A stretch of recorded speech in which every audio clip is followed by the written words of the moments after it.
Hi അമ്മി, ഞാൻ സെനോപീറ്റീസിന്റെ ഇന്ദുവാണ്. എൻ്റെ ആർമി എല്ലാം ഹാപ്പി ആയിട്ടിരിക്കുന്നു വിശ്വസിക്കുന്നു. അപ്പോൾ ആർമി, കഴിഞ്ഞ ദിവസം ഞാൻ സ്ട്രീമിംഗ് റിലേറ്റഡ് ആയിട്ട് ഒരു വീഡിയോ പോസ്റ്റ് ചെയ്തിട്ടുണ്ടായിരുന്നു. അതും റിലേറ്റ് ചെയ്തിട്ട് ഒരുപാട് ഡൗട്ട്സ് ഇൻസ്റ്റാഗ്രാമിൽ നമ്മുടെ കുറച്ച് ആർമി കൊച്ചുങ്ങൾ ചോദിച്ചിട്ടുണ്ടായിരുന്നു. പുതിയ ആർമിയാണ് ചേച്ചി, സ്ട്രീമിംഗ് എങ്ങനെ, ചുമ്മാ പോയി വീഡിയോ കണ്ടാൽ മതിയോ എന്നൊക്കെ ചോദിച്ചിട്ടുണ്ടായിരുന്നു. അപ്പോൾ സ്ട്രീമിംഗ് എന്ന് പറയുന്നത് നമ്മൾ വെറുതെ വീഡിയോ കണ്ടുകൊണ്ട് കാര്യമില്ല. അതിന് ചില റൂൾസും കുറച്ച് സ്റ്റെപ്സും ഒക്കെ ഉണ്ട്. അത് ഫോളോ ചെയ്താൽ മാത്രമേ അത് ഒരു കറക്റ്റ് വ്യൂ ആയിട്ട് മാറത്തുള്ളൂ. അപ്പോൾ സ്ട്രീമിംഗ് എങ്ങനെ ചെയ്യണം, അതിന്റെ മെത്തേഡ്സ് ഒക്കെ എന്തൊക്കെയാണ് എന്നുള്ളതാണ് ഈ വീഡിയോയിൽ നമ്മൾ ഇടാൻ പോകുന്നത്. കറക്റ്റ് ആയിട്ടുള്ള അല്ലെങ്കിൽ ഒരു പ്രോപ്പർ ആയിട്ടുള്ള ഒരു സ്ട്രീമിംഗ് എന്ന് പറയുന്നത് നടന്നിട്ടില്ല എങ്കിൽ അത് സ്പാം പോകാൻ ചാൻസ് ഉണ്ട്. അതുകൊണ്ട് തന്നെ നിങ്ങൾ സ്ട്രീം ചെയ്യുമ്പോൾ ഈ കറക്റ്റ് മെത്തേഡ് ഫോളോ ചെയ്ത് മാത്രം സ്ട്രീം ചെയ്യാൻ ശ്രമിക്കുക. അപ്പോൾ ആർമി, നമുക്ക് കറക്റ്റ് ആയിട്ട് എങ്ങനെ സ്ട്രീം ചെയ്യാം എന്ന് നോക്കാം. അതിന് മുൻപായിട്ട് എൻ്റെ വീഡിയോ ആദ്യമായിട്ട് കാണുന്ന ആർമി ആണെങ്കിൽ ചാനൽ ഒന്ന് സബ്സ്ക്രൈബ് ചെയ്ത് ഞങ്ങളുടെ ഫാമിലിയിലേക്ക് മെമ്പർ ആയിക്കോളുക. അതല്ല ഇനി എൻ്റെ സ്ഥിരം വ്യൂവേഴ്സ് ആണെങ്കിൽ വീഡിയോ ഒന്ന് ലൈക്ക് ചെയ്തോളുക.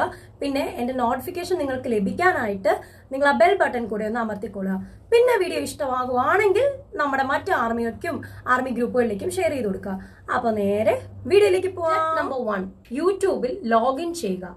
സ്റ്റെപ്പ് നമ്പർ 2, നിങ്ങൾ ഏത് മ്യൂസിക് വീഡിയോ ആണോ സ്ട്രീം ചെയ്യാൻ ഉദ്ദേശിക്കുന്നത് ആ മ്യൂസിക് വീഡിയോയുടെ പേര് സെർച്ച് ചെയ്യുക. പക്ഷേ അത് സെർച്ച് ചെയ്യുന്നതിന് മുൻപായിട്ട് നിങ്ങളുടെ ഐഡൽസ് ഏതാണോ അല്ലെങ്കിൽ ഏത് മ്യൂസിക് ബാൻഡ് ആണോ അവരുടെ പേരും കൂടെ ചേർക്കുക. Example, BTS Mic Drop, BTS Idol, BTS Fake Love, Blackpink, Pink Venom, അങ്ങനെ സെർച്ച് ചെയ്യുന്നതിലൂടെയുള്ള ഒരു ഗുണം എന്താണെന്ന് വെച്ച് കഴിഞ്ഞാൽ ഏറ്റവും കൂടുതൽ സെർച്ച് പോകുന്ന ആർട്ടിസ്റ്റ് എന്നൊരു കാറ്റഗറിയിലേക്ക് പെടുത്താനുള്ള ചാൻസ് വളരെ കൂടുതലാണ്. അപ്പോൾ ഇത് ഐഡൽസിന് ഹെൽപ്ഫുൾ ആകും. തേർഡ് 1, നിങ്ങൾ വീഡിയോ പ്ലേ ചെയ്യുമ്പോൾ എപ്പോഴും HD ഇട്ട് മാത്രം പ്ലേ ചെയ്യുക. 720 പിക്സലിന് മുകളിലേക്ക് മാത്രം വീഡിയോ ഇട്ട് പ്ലേ ചെയ്യുക. ഫോർത്ത് 1, വീഡിയോ പ്ലേ ചെയ്യുമ്പോഴേക്കും നിങ്ങളുടെ ഫോണിന്റെ വോളിയം 50% മുകളിലാണെന്നുള്ളത് തീർച്ചപ്പെടുത്തുക. ഫിഫ്ത്ത് 1, വീഡിയോ പ്ലേ ചെയ്യുമ്പോൾ മുതൽ ഇടയ്ക്കിടയ്ക്കായിട്ട് ആഡ്സ് വരും. ചിലപ്പോൾ വീഡിയോയുടെ ആദ്യം അല്ലെങ്കിൽ വീഡിയോയുടെ അവസാനം. ഈ വരുന്ന ആഡ്സ് എത്ര എണ്ണം ഉണ്ടോ അത് സ്കിപ്പ് ചെയ്ത് ഫുൾ ആയിട്ട് കാണുക. അതുകൊണ്ടുള്ളൊരു ഗുണം എന്താണെന്ന് വെച്ച് കഴിഞ്ഞാൽ ഈ വീഡിയോ എക്കണോമിക്കലി നല്ല ഗ്രോത്ത് ഉണ്ടാകാനായിട്ട് ചാൻസ് ഉണ്ട്. അതായത് വീഡിയോ ഓണർക്ക് യൂട്യൂബിന്റെ നല്ലൊരു വിഭാഗം റവന്യൂ പോകാൻ ഇത് ഹെൽപ്പ് ചെയ്യും. സ്റ്റെപ്പ് നമ്പർ 6, വീഡിയോ ഓടിച്ചു കാണാനോ സ്പീഡ് കൂട്ടിയിട്ട് കാണാനോ പാടുള്ളതല്ല. സ്റ്റെപ്പ് നമ്പർ 7, കമന്റ് ബോക്സിൽ കുത്ത്, കോളം, കോമ, ബ്രാക്കറ്റ് ഇങ്ങനെയുള്ള സാധനങ്ങളൊന്നും പോസ്റ്റ് ചെയ്യരുത്. അതുപോലെ തന്നെ വീഡിയോ ഇറങ്ങി ഒരു 3-4 ദിവസത്തേക്കെങ്കിലും ഇമോജീസ് ഒക്കെ തന്നെ ഒഴിവാക്കുക. ആർമിയാണ്, സ്നേഹം കൊണ്ട് ഒരുപാട് പേർപ്പിൾ ഹാർട്ട്സോ അല്ലെങ്കിൽ നല്ല സ്മൈലിയോ ഉമ്മയോ ഒക്കെ നമ്മൾ പോസ്റ്റ് ചെയ്യാൻ ചാൻസ് ഉണ്ട്. പക്ഷെ അത് മ്യൂസിക് വീഡിയോ ഒന്ന് ഹിറ്റ് ആകുന്നവരെ നിങ്ങൾ ചെയ്യാതിരിക്കുക. വീഡിയോയെ കുറിച്ചുള്ള നിങ്ങളുടെ അഭിപ്രായങ്ങൾ എന്താണോ അത് മെനക്കെട്ടിരുന്ന് ടൈപ്പ് ചെയ്ത് മാത്രം പോസ്റ്റ് ചെയ്യുക. ആർമി, കഷ്ടപ്പെടാൻ നിങ്ങൾക്ക് ബുദ്ധിമുട്ടൊന്നും ഇല്ലല്ലോ.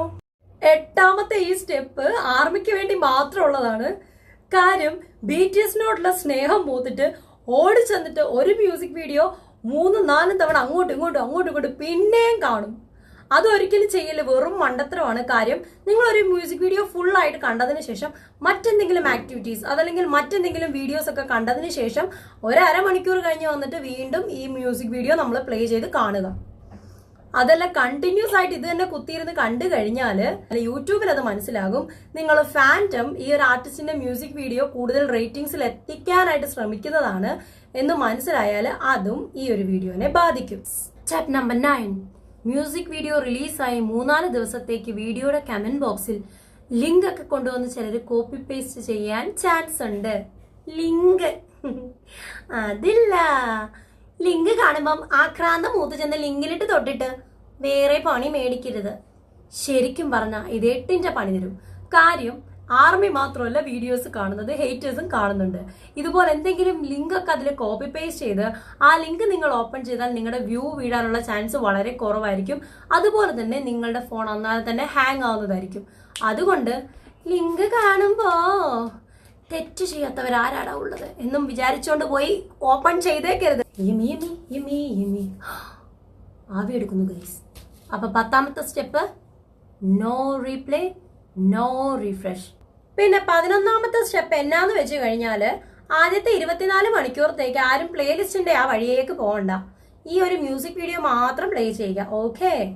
12th and the final step, music video ഇറങ്ങി 7 ദിവസത്തേക്ക് അഥവാ 1 വീക്കിലേക്ക് നിങ്ങൾ ഒരു കാരണവശാലും സ്ട്രീം ചെയ്ത് കഴിഞ്ഞിട്ട് ഈ ഒരു യൂട്യൂബിന്റെ വ്യൂ ഹിസ്റ്ററി റിമൂവ് ചെയ്യാൻ പാടുള്ളതല്ല.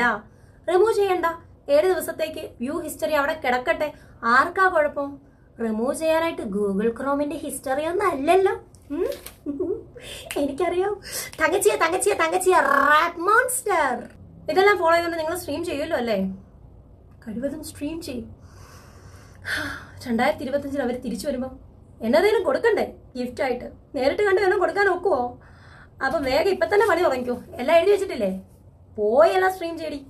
അപ്പം ഞാനങ്ങ് പോയേക്കുവാണ്. അടുത്ത വീഡിയോ ആയിട്ട് കാണുന്നവരെ ബൈ. സാധാങ്കയോ.